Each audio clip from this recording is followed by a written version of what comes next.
మీకు మీ కుటుంబ సభ్యులకు సంక్రాంతి శుభాకాంక్షలు. ఎన్ రామచంద్రరావు, ఎక్స్ఎమ్మెల్సీ, బీజేపీ. రాష్ట్ర వ్యాప్తంగా సంక్రాంతి సంబరాలు అంబరానంటేగా సాగుతుంటే మరో పక్కన భోగి సందర్భంగా భోగి మంటలు రేగుతూ పండగ జరుపుకుంటున్న వాతావరణం కనపడుతుంటే మరో పక్కన జనసేన టీడీపీ మాత్రం ఆ ప్రజా వ్యతిరేక విధానాలు నిరసిస్తూ వాళ్ళంతా కూడా భోగి మంటల్లో వాళ్ళ ప్రతిమలు అయితే అంతా కూడా తగలబెట్టిన పరిస్థితి ప్రతి చోట కూడా కనపడుతుంది. ప్రస్తుతం రాజమండ్రిలోని ఆదిరెడ్డి వాసు ఆధ్వర్యంలో అలాగే జనసేన నాయకుల ఆధ్వర్యంలో కూడా ఈ కార్యక్రమం కూడా చేపట్టారు. సార్ చెప్పండి, రాష్ట్ర వ్యాప్తంగా భోగి మంటలు చేస్తున్న పరిస్థితి పండగ వాతావరణం జరుగుతుంది, కానీ టీడీపీ జనసేన మాత్రం ఈ ప్రజా వ్యతిరేక విధానాలతో నిరసనలు ఏ విధంగా తెలియజేస్తారు? పండగ అంటే మనం భోగి మంటల్లో ఇళ్లలో ఉన్న రద్దుని పనికిరాని వస్తువులు తీసుకొచ్చి భోగి మంటలో వేసేస్తాం. టీడీపీ జనసేన మా భావన ఏంటంటే ఈ ప్రజలు వెళ్తూ ఉన్నాం కదా ప్రజాక్షేత్రంలో, ప్రజలు విసుగు చెందారు. ఈ వైసీపీ పార్టీ అనేది ఇంక వద్దన్నది ఫిక్స్ అయిపోయారు. అందుకనే ప్రజలు ఒక కోరిక మేరకు, వారి యొక్క అభిష్టం మేరకు వైఎస్ఆర్ కాంగ్రెస్ పార్టీ ఏదైతే గుర్తుందో ఫ్యాన్ని, అలాగే 2019 ప్రజల్ని మోసం చేయడానికి ఒక నోటిఫికేషన్ జాబ్ ఏది వాళ్ళ మేనిఫెస్టో ఇచ్చారు 2019 వైఎస్ఆర్ కాంగ్రెస్ పార్టీ.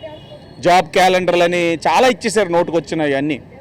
ఆ ఒక 2019 వైఎస్ఆర్సీపీ మేనిఫెస్టోను కూడా భోగి మంటల్లో వేసి దరిద్రం పోవాలి, ఈ రాష్ట్రానికి పట్టిన దరిద్రం పోవాలని చెప్పి దేవుడిని వేడుకున్నాం. అలాగే వైఎస్ఆర్ కాంగ్రెస్ పార్టీకి ఇంక కౌంట్ డౌన్ స్టార్ట్ అయింది.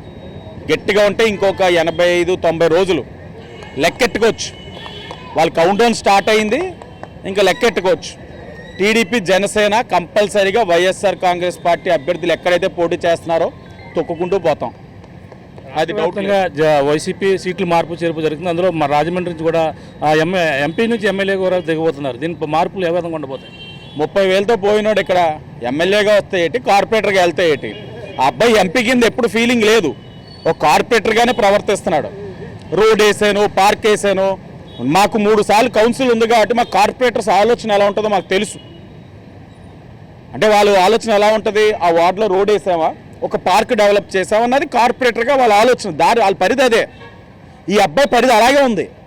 రోడ్ వేసాను, డివైడర్ వేసాను, పార్క్ వేసాను, అదేంటి వేసింది 4 అదే కార్పొరేటర్లో మాట్లాడతాడేంటి? వాళ్ళ పార్టీ ఎమ్మెల్యే అన్నాడు కదా, నువ్వు అదే మా నాయకుడు, నువ్వు కార్పొరేటర్ తక్కువ ఎంపీకి ఎక్కువ అని. అదే అవుతుంది ఆ అబ్బాయికి. అది పెద్ద ఆలోచించే అంశం కాదు. ఆ అబ్బాయిని పెద్ద మేము పరిగణలో కూడా తీసుకుంటలేదు, ఎందుకంటే కార్పొరేటర్కి ఎక్కువ ఎంపీకి తక్కువ. అలాగే నేను అనేది ఒకటే, కంచుకోటను బద్దలు కొడతా అని అంటున్నాడు. 4.5 సంవత్సరాలు ఏంది, ఏం పీకుతున్నారు? కార్పొరేషన్ లేదు. 4.5 సంవత్సరాల నుంచి ఎందుకు ఎన్నికలు పెట్టలేకపోయారయ్యా? అంత దమ్మున్న వాళ్ళైతే 4.5 సంవత్సరాల నుంచి మున్సిపల్ కార్పొరేషన్ ఎన్నికలు ఎందుకు పెట్టలేకపోయావు? ఓటమి చూడాల్సి వస్తుందని చెప్పి భయంతో ఇవన్నీ కూడా ఏంటంటే మేకపోతు గాంభీర్యం అంటారు చూడండి, అది ప్రదర్శిస్తున్నాడు భరత్రామ్. నేను ఒకటే సూటుగా అడుగుతున్నాను, నువ్వు నామినేటెడ్ పదవులు వేయడం కాదు, కార్పొరేషన్ ఎన్నికలు ఎందుకు పెట్టించుకోలేకపోయావు? మేము దమ్ముగా ఇప్పటికప్పుడు పెట్టించుకున్నాం, ప్రజాక్షేత్రంలో మా మీద ఏముందన్నది ప్రజల దగ్గరించి తీర్పు కింద తీసుకుంటాం. నువ్వు ఎందుకు పెట్టలేకపోతున్నావు? ఆర్యపురం బ్యాంక్ ఎన్నికలు పెట్టలే, ఇనిస్పేట బ్యాంక్ కూడా అన్ని పార్టీలు కూడా కలిపి ఇస్తే అభ్యర్థుల్ని ఆయనకి బలవంతంగా కండువాలేసే సంస్కృతి రాజమండ్రిలో వచ్చింది.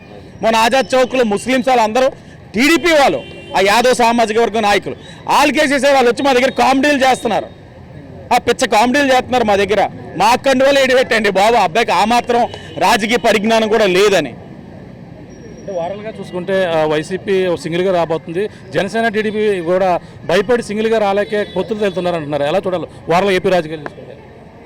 ఇప్పుడు రాములు వారు అన్నవారు మహాశక్తిపరులు, ఆయన ఒక దేవుడు, దైవ స్వరూపం. ఆయన రావణుడు లాంటి ఒక రాక్షసుని ఎదుర్కొనేటప్పుడు వానర సైన్యం ఇలాగ అనేకమైన శక్తులు కలిసినాయి. అలాగే దుష్ట శక్తులను ఎదుర్కొనేటప్పుడు టీడీపీ జనసేన ఇలాగ అన్ని కూడా మిత్రపక్షాలు కలిసి దాని నుంచి రాష్ట్రాన్ని విముక్తి కలిగించడానికి చేస్తారు. వాళ్ళు ఎలా భావిస్తూ ఉన్నారంటే మేము ఒక్కలే వెళ్తూ ఉన్నారు. ఒక్కలే వెళ్ళడం కాదు, వాళ్ళ వెనకాల అనేకమైన దుష్ట శక్తులు పనిచేస్తూ ఉన్నాయి. ఓ పక్కన రాంగోపాల్ వర్మ, ఒక పక్కన ఎన్నో వ్యవస్థలు వాళ్ళ పక్కన పనిచేస్తూ ఉన్నాయి. వాటన్నిటి గురించి మాట్లాడరు. కేవలం ఈరోజు ప్రజాస్వామ్యాన్ని కాపాడడం కోసం కలిసిన పార్టీలు చూస్తే భయం. నువ్వు ఒక్కడు వస్తావు, 100 మందితో వస్తావు, నీకెందుకు? మేము 2 కలిసాం, 3 కలిసాం, అసలు నీకెందుకు? నువ్వు అడగాల్సింది నీకు ఓటేయమని, మేము అడగాల్సింది టీడీపీ జనసేనకు ఓటేయమని. ప్రజలు ఎవరేస్తారు అది చూసుకో, అంతేగాని మేము ఇద్దరు వచ్చావు ముగ్గురు వచ్చావు నీకు దమ్ము ఉంటే ప్రజాక్షేత్రంలో నీ ఓటు నువ్వు అడుగు. మేము ఎవరితో కలిస్తే నీకెందుకు, నీ రాజకీయం నువ్వు చేయి, మా రాజకీయం మేము చేస్తాం.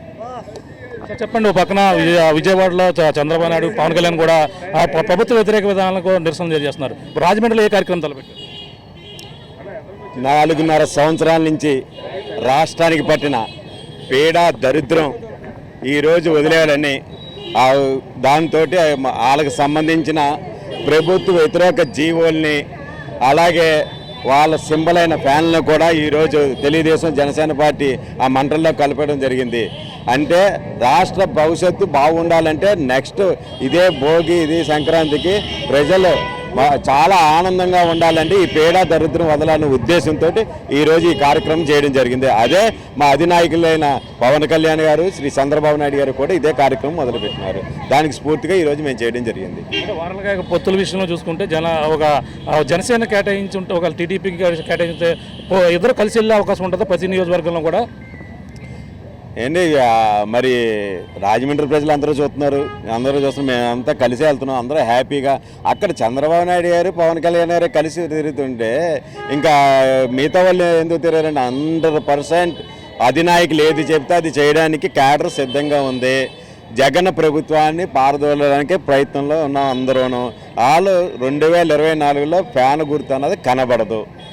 అదే ఇది పరిస్థితి చూస్తున్నాం. ప్రధానంగా అయితే ఆ ప్రభుత్వ వ్యతిరేక విధానాలన్నీ కూడా చూస్తూ ప్రధానంగా అందరూ కూడా ఈరోజు భోగి మంటల సందర్భంగా భోగిల మంటల్లో ప్రభుత్వ వ్యతిరేక విధానాలు అలాగే వైసీపీ ఏదైతే పార్టీ ఇస్తున్న నినాదాలు అవన్నీ కూడా మంటల్లో తగలబెట్టినట్టు ప్రతిమలు అయితే మంటల్లో తగలబెట్టినటువంటి పరిస్థితి ప్రధానంగా కనపడుతుంది. ఏదేమైనా రాబోయేది ప్రధానంగా జనసేన టీడీపీ పొత్తుతో ఉన్నటువంటి జనసేన ప్రభుత్వం ఏర్పడబోతుంది. రాబోయే వైసీపీకి అయితే బుద్ధి చెప్పేందుకు అన్ని విధాలుగా మేమంతా కూడా సిద్ధంగా ఉన్నామంటున్నారు. అంతేకాకుండా రాజమహేంద్రవరంలో ఎవరు ఎన్ని విధంగా చెప్పినా సరే మేమంతా కలిపి రాజమహేంద్రవరం అభివృద్ధిగా పాల్పడింది మేమంటూ చెప్తున్న పరిస్థితి. ఎవరు ఎన్ని చెప్పినా సరే రాజమహేంద్రవరంలో మాత్రం మళ్ళీ ఆ టీడీపీ జెండా ఎగరబోతుందని చెప్పేసి ఆదిరెడ్డి వాసు చెప్తున్న పరిస్థితి ప్రధానంగా కనపడుతుంది. ఇది ఇక్కడ ఉన్న తాజా పరిస్థితి. కెమెరా బాలుతో ప్రకాష్, RTV రాజమండ్రి నుంచి. మరిన్ని వీడియోస్ కోసం ఛానల్ ని సబ్స్క్రైబ్ చేయండి. లేటెస్ట్ అప్డేట్స్ కోసం వాట్సాప్ ఛానల్ ని ఫాలో చేయండి. అండ్ లింక్ డిస్క్రిప్షన్ లో ఉంది.